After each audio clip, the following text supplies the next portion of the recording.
Hello, hello, Woo! hello. Welcome Welcome in. in. Welcome in, you guys. This is our podcast, Just Like Us. Thank you guys for joining. Welcome in. My name is Justin Bird. I am your host, and this is my lovely lady co-host, assistant, Lady Zeta. Hi, everyone. Welcome in. Thank you to all who are joining this recording. And we thank you for those that are going to watch the replay. Yes, thank you for that. So, in this episode, we are going to dive into embracing second chances, y'all. This is a big one. This is big. I feel like this is going to be a really good episode because I myself have gotten some pretty big second chances. I feel, so making the most of new opportunities. This is a subject that I'm going to dive in first to say. Yeah. I have personally had some of the best second chances, so to speak, in my life, and I want to touch on these a little bit.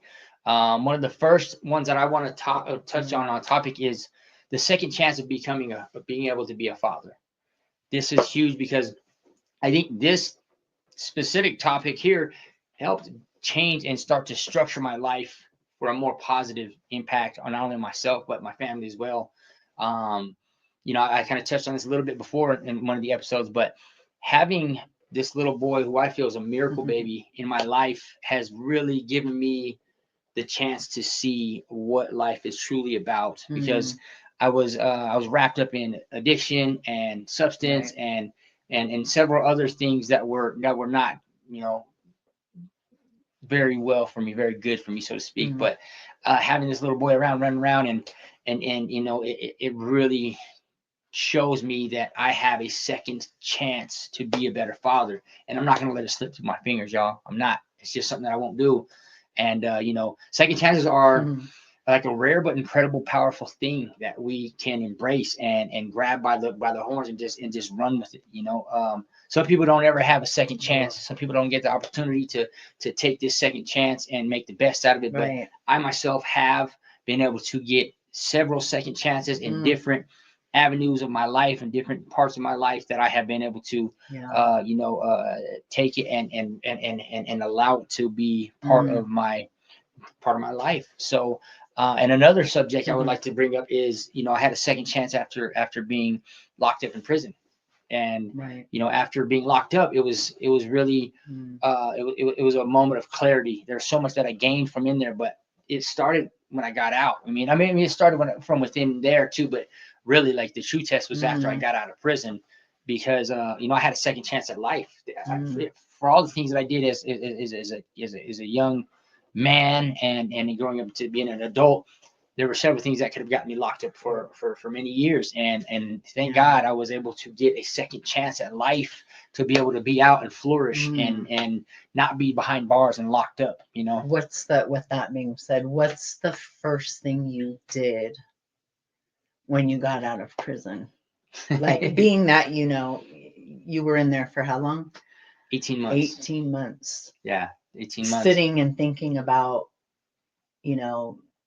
you getting out soon and you were going to have this second chance.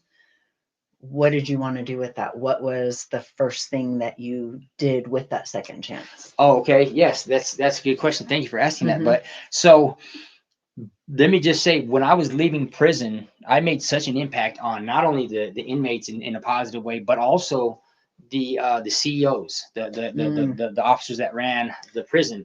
Right. And in fact, when I was leaving, this is a it's an awesome story, because when I was leaving, I was in a camp here in Nevada, and a camp is where like there's no the barbed wire isn't facing in, it's facing out, so you could jump over the fence and leave if you wanted. They're really trying to keep people out of the prison, which is kind of strange, but that's how this yard was. But I made such an impact with, like, battle rapping. I got so good at battle rapping in there. Like, I was phenomenal at it. I loved it. I was really good at it. And as I was leaving, one of the CEOs, his name, I called him Spacely Sprocket, because he looked like the boss of Jetsons, from the Jetsons show cartoon. He looked just like Spacely Sprocket. I swear, dressed like him and everything. He had the little comb over. And he asked me, it was the day I was leaving, and he's like, "Hey, Bird, come here." He's like, "Do you want to get on the mic before you go?" And I'm like, "The mic? there is no mics in there. The only mic that there is in their office, which they announce things on the intercom for chow, or it's time to lock down or whatever. Yeah. And I took me a second. I'm like, on the mic for real? You mean like go in the office where the CEOs are at? And like, absolutely. He's like, yeah, come on.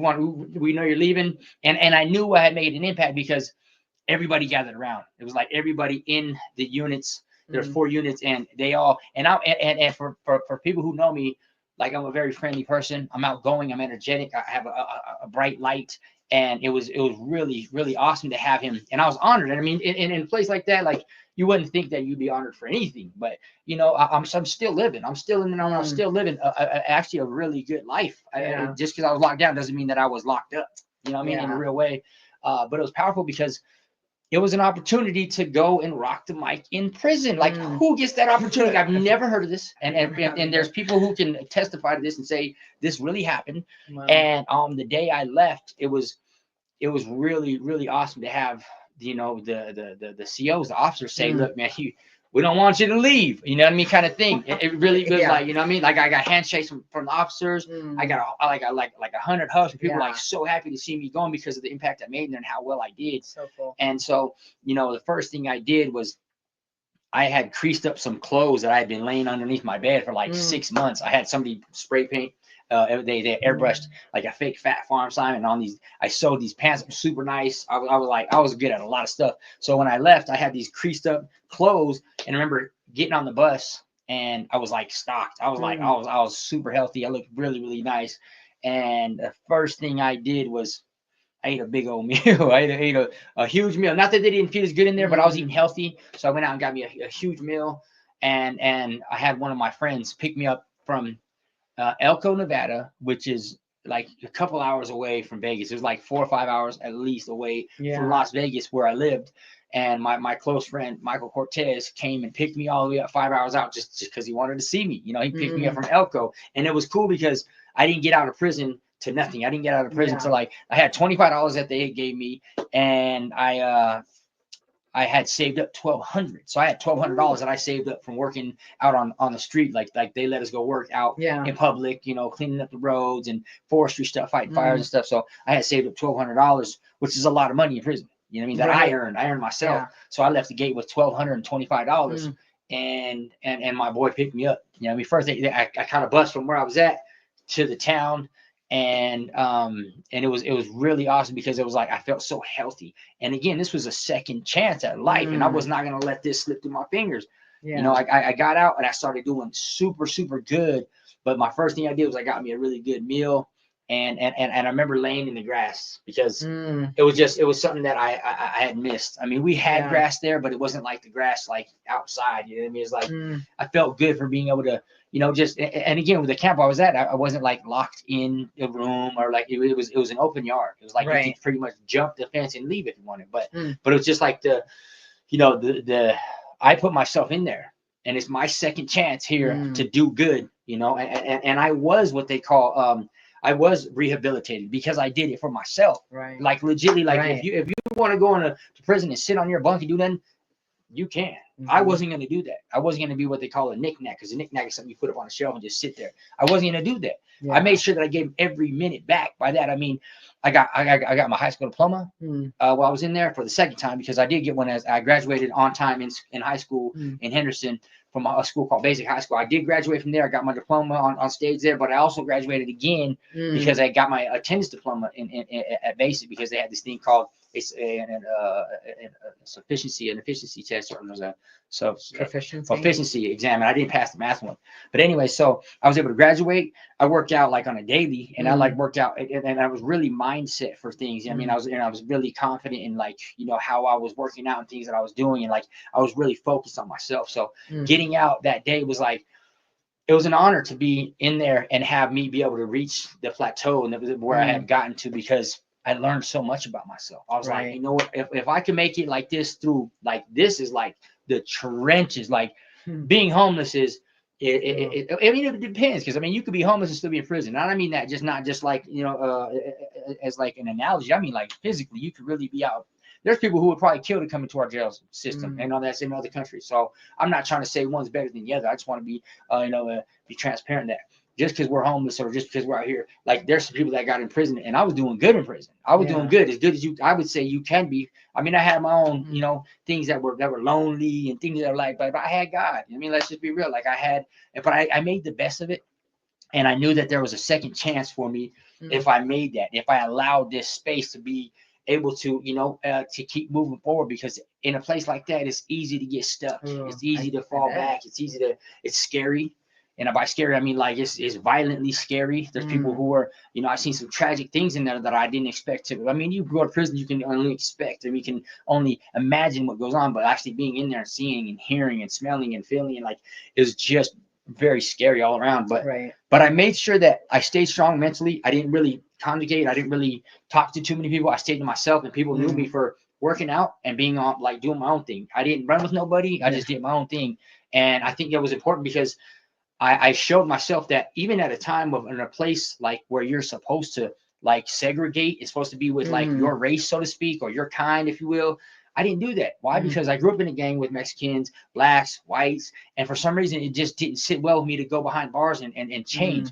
And by no means am I disrespecting anybody who's in the joint or anybody who's in prison saying, that anything. I'm just saying for me, like I held myself accountable for what I was doing, and I was able to, I was able to walk through prison, and I didn't have no beef with nobody. I wasn't gambling. I didn't have no addictions that I was like, having to borrow money or nothing like that. I just did my thing. I told them, let me do my thing. And it was pretty smooth sailing. Again, I had some, issues here and there, a couple of small things, but nothing I couldn't manage myself. And it was really important for me to see that if I'm capable of holding my own in a place like this and really just let me do my own thing, then I could do anything. And that kind of stuck with me in being in prison. Like, man, I'm a powerful person to myself. I may not have impact for other people, but for me, like, I know the power of what I'm capable of doing. And I think that was super, super important for me to learn that lesson in there, because again, had I not put myself in there, I wouldn't have had to go through these stages to be able to see. And again, one thing I do want to say is probably one of the best experiences of my life. And I know that may sound kind of odd or something, kind of different, but for me, I'm able to take the light from the dark. And that's no joke. Like, that was like one of the best experiences, because I showed not only myself, but others around me, as well as, the COs and like other people, like, I'll bring the light even to the darkest place. And that's just something that I naturally feel like I can do. I mean, I do. I feel like, I mean, I have my own times too. I have my own stuff that I have to deal with as well. But really, like, my second chance starts from within me, being able to bring that out. So yes. How do you feel about that? Oh, second chances? Yes. Wow. I know I've had, my fair share of second chances, but this, second chance that I got, over 21 months ago, right, to turn my life around. I mean, God started with me before that, right? I was calling out to him to, help give me another chance at life, right? Doing it in a way that would be authentic to me, instead of doing what I thought, you wanted me to do, or, my kids wanted me to do, or society wanted me to do, or, and living authentic to myself and asking God, what does that look like? Like, who did you create me to be? And when that second chance came, I took that opportunity, right, to stop hiding the light that I've always had within me, right? Because like I've shared in other episodes, letting that light shine within me wasn't safe for me.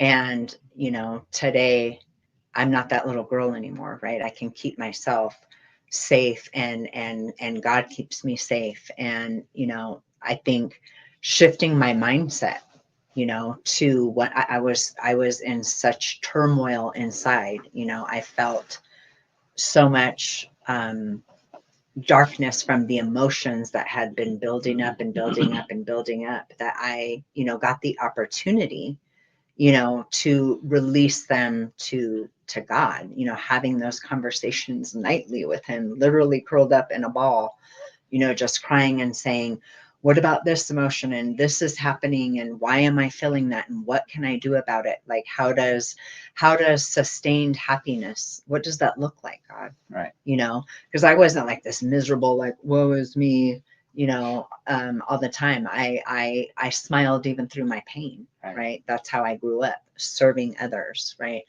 But God was saying to me, let me, you know, let me be of service to you, so that you can be of service to yourself, and then be of service to others. Right. And so my second chance, you know, has been not something that I take lightly. You know, I've had to overcome, like, you know, people talk about that imposter syndrome, and do I deserve this? Why am I making it out? You know, and I still have, you know, kids struggling with, you know, addiction. And why, and, you know, why do some of us get that second chance, and some of us don't? I don't have all the answers to that, but I know that I did. And, you know, I'm here to share that with all of you, right? And let you know that, you know, you can go left or right at any moment. You don't have to stay stuck, but also it's a process. Sometimes, you know, sitting with those things that we have, you know, ignored for so many years, or tried to, you know, make like they didn't happen, they tend to come back around. Right. Until we deal with them. And that doesn't mean, you know, we have to like beat ourselves up and be these negative Nancy's, right? But that it's a process. You know, you feel the negative, right? It has to process through so you can get to that light. If we didn't have the darkness, we wouldn't know what the light was all about. And I've had my fair share of darkness. Right. Yeah. But I also let the darkness know that it wasn't going to have me, that I was going to come out of this, right? I started to allow, you know, I think the darkness is something we can put on ourselves because of, you know, shame and guilt. And we feel like sometimes we don't deserve a second chance, but we do. You know, we have God's mercy and his grace, and I experienced that in abundance. But before that, I didn't feel it, you know, so I couldn't receive it, you know, even though people were saying God loves you, and, you know, you know, you can get through this. I didn't believe it for myself, no matter how many times people said, you're wonderful, you're great, you know, you've helped us out so much. I couldn't help myself. Right. And that's, you know, what I get to do today. And that's what I'm doing with my second chance, right? Is making sure that I keep my connection with my creator, and that I keep that connection with myself, so that I can keep that connection with the things around me. And, you know, that's what I get to do today. And again, like, I think shifting our mindsets is one of the key things that we can do, because I mean, there's probably so many times where people have had a second opportunity or a second chance, and they didn't grab it. I know I have had several of these before where I had an opportunity, and for whatever reason, I just didn't jump on it. You know, I didn't act now, so to speak, for you know, for reasons of fear, or who knows. But I'm sure there's quite a lot of opportunities that I didn't take for whatever reason. And you know, having that mindset and the wants to grow, I think is one of the key factors here. You know, it really is. You know? I agree with you on that one. I do. For sure. I think so. You know, I wanted it. I wanted it, right? But I kept, like, you know, stumbling over it and over it. But I just kept coming back to God and coming back to God and saying, okay, I don't know how all this works, but, you know, I want this. I want to turn my life around. I want that, you know, another chance at, you know, making life better, not just for myself, but for those around me. Right. Yeah. You know, and like you said, you know, it does start with us. It starts with that mindset. It starts with you thinking that you do deserve it, and you can do it, and you will do it. Right. Yeah. And you have to start somewhere, you know, like even things like she was touching on, as far as like overcoming imposter syndrome, that can be, you know, a struggle for some people, because sometimes we might not feel that we're worth what we're getting, because, you know, if you start seeing success, or if you start doing something that's positive, and we're used to having, you know, a different side or different, you know, things that come about from this, then it's easier to want to go back to how you were. You see things differently, and you're like, you know, why, you know, why do I get this opportunity? If you see people around that are, you know, that are not doing as well as you, and you're like, you know, why me? Why do I have this opportunity? Are you sure I'm the one that's meant for this? But it's something that I'm sure a lot of us may not even realize that we're doing when we're starting to see things change. And you know, and it's easy to let this slip through the cracks, so to speak, because that's what you know, that's exactly what imposter syndrome is it doesn't allow you the opportunity to embrace what it is fully that you're having or what you're gaining, because either we're so used to having, you know, things that are, you know, a certain way, or we're not used to having things a certain way, whatever the case may be. Imposter syndrome is real, and I've dealt with it myself. And a way that I've overcome it was continuously letting myself know and reassuring myself that I deserve this. If anybody deserves this, because this is my vessel. This is something that it's my mind. God gave me the ability to think free will, and I'm going to utilize that. I'm going to love people that I want to love, and not those I don't. But it's up to me that's driving this. The force is within me for me to be able to, and again, God is everywhere. So anytime I talk about myself, God is in me. God is giving me the ability to talk right now and think. So, you know what I mean? Overcoming the imposter syndrome is real. And it started with me because I deserve this. And I just had to remind myself, like, as different as it is, what I'm typically used to, I absolutely deserve this change for the better, no matter what. Like, I deserve this. You know what I mean? And it is a selfish kind of thing to keep on saying but that's okay. Because again, it's me that's having to change me to be able to better those things around me, you know, and hopefully that impact that I make on people is long lasting. It's something that people can say, hey, he's a good person that I remember, whatever it is. I just want to be able to make sure that I'm not allowing some things to keep and block me from my blessings. Like imposter syndrome is serious. It could be, it's a real thing. And there's several people I'm sure that can relate to this. And if you're not familiar with it, imposter syndrome is when you feel like you don't necessarily deserve the blessings that you're getting, so to speak. You know, if imposter syndrome is like, you know, why me? Why am I one getting this? But do you think that even as a kid, right, that you deserved it? I mean, meaning, you know, growing up, we wanted more, so we, you know, we kept going for more things. Like, you know, I know for myself, you know, I had a job at 8 years old where I was like folding towels and getting people water, you know, and I would use that money, you know, to buy home lunches, you know, lunches we could make at home and take to school so we didn't have to eat the school lunches, right? I wanted something better, like I said, not just for myself, but for others. So that, you know, is something that, you know, has been in us, you know, since we were little, right? Do you find that for you too? Good question. Well, you know, I've always felt like as a kid, you know, that we lacked things, but I felt lucky enough to have the things that I thought were lacking, because it turns out that the things that I find to be what I wish that would have been different end up really carving out a young, fine person as a human being. And that's just a biased opinion, obviously, but you know, having the lack of things, you know, they didn't keep me back, because it's easy to say, hey, you know, if I would have had things differently, I might have turned out differently. And again, maybe it's just a way for people to you know, to cope with things, and maybe it's just a cop out. But for me, I feel like if I hadn't gone through what all I have gone through, I might not be here. But again, on the same token, that I don't necessarily know if I had to go through all these things. So it's kind of one of the things where, you know, I wish I had a better way to explain it, but I'm glad I went through with what I went through.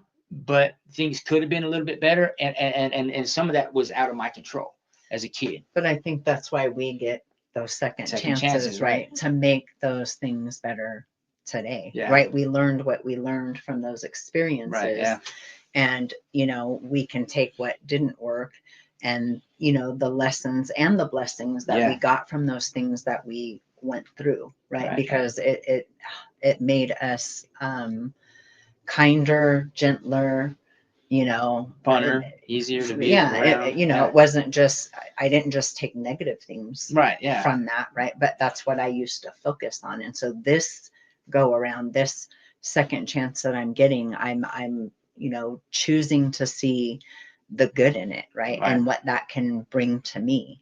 And, you know, I'm inviting all of you to do that for yourselves as well. Right. You know, Yeah. give yourself another chance, Yeah. right?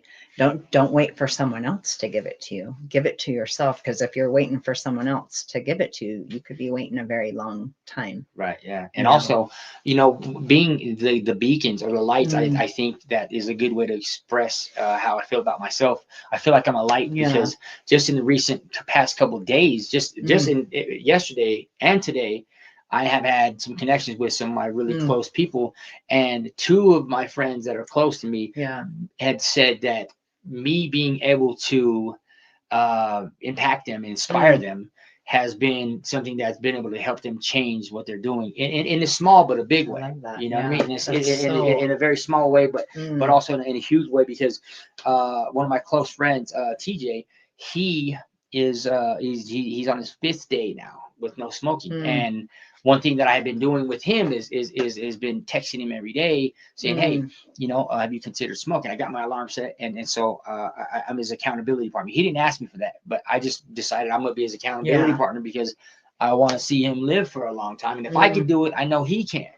And so I've been hitting him up for the past like 3 or 4 months, every day, nonstop. And there was a point where I was like, maybe, you know, maybe it's to no avail. But he told me the other day, he's like, listen, man, if I didn't look down at my phone every day and see this, there's a chance that I might not be stopping what I'm doing. And thanks to you inspiring me to do better, I feel like, you know, this is a good situation where, you know, I'm glad that you're inspiring me to do better. And I felt like that was definitely a plus. You know what I mean? It feels good to have people who you really you know, that you look up to, in a sense, have that say, hey man, look, I look up to you as well. You know what I mean? Yeah. And so to get that feedback, right? To know, like, you know, that the second chance we've been given can help someone else have a second chance too. Yeah. Right. Yeah.